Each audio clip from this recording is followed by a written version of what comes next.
Well, this is the Mormon Felon. This video here is a call to action.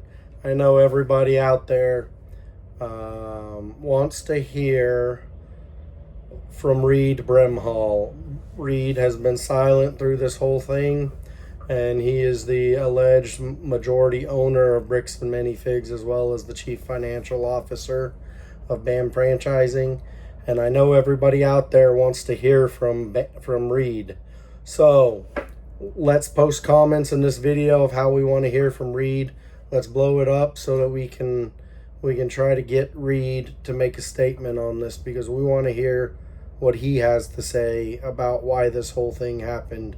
We know Ammon's side, but let's hear from Reed's side.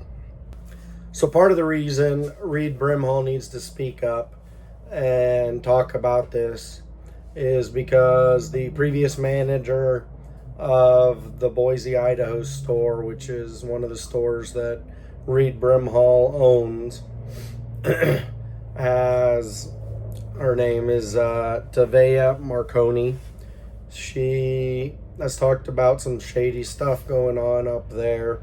In particular, one instance in, I think it was April or May of 25, where they got a new supplier that was from overseas, and they got this great shipment of Star Wars merchandise in. So they did great on that Star Wars merchandise, and they could no longer buy from that supplier. So she doesn't have any proof that this stuff came from the Oregon store, but she just says that it's kind of shady the way everything went down. And so this is yet another reason why Reed Brimhall needs to speak up. Yesterday was a big day for the Mansell family.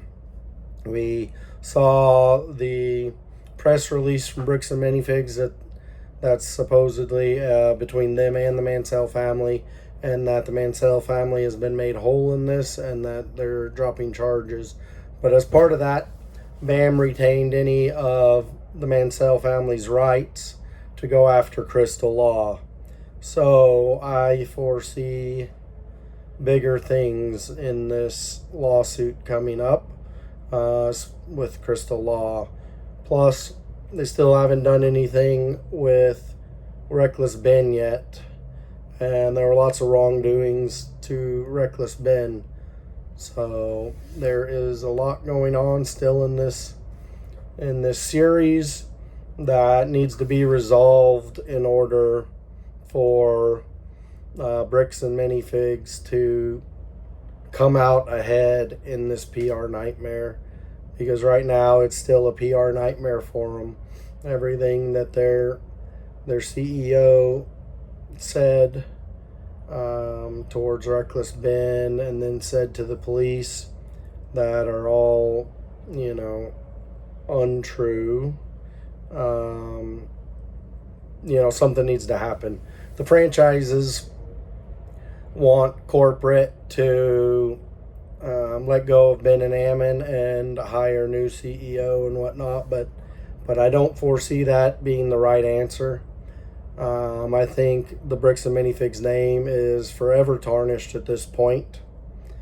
So the only way forward that I see, from my perspective, is to release the franchisees from their obligations if they want to be, and let them rebrand so that they can still make a living and pay their bills. Many of them, this is their only job, and they can't even break even right now in the way everything's going. So stay tuned for more Bricks and Minifigs information, and thanks for watching. Hit the like and subscribe button, and if you need any electronics recycling in the Dallas-Fort Worth area, give TechAway of Texas a call.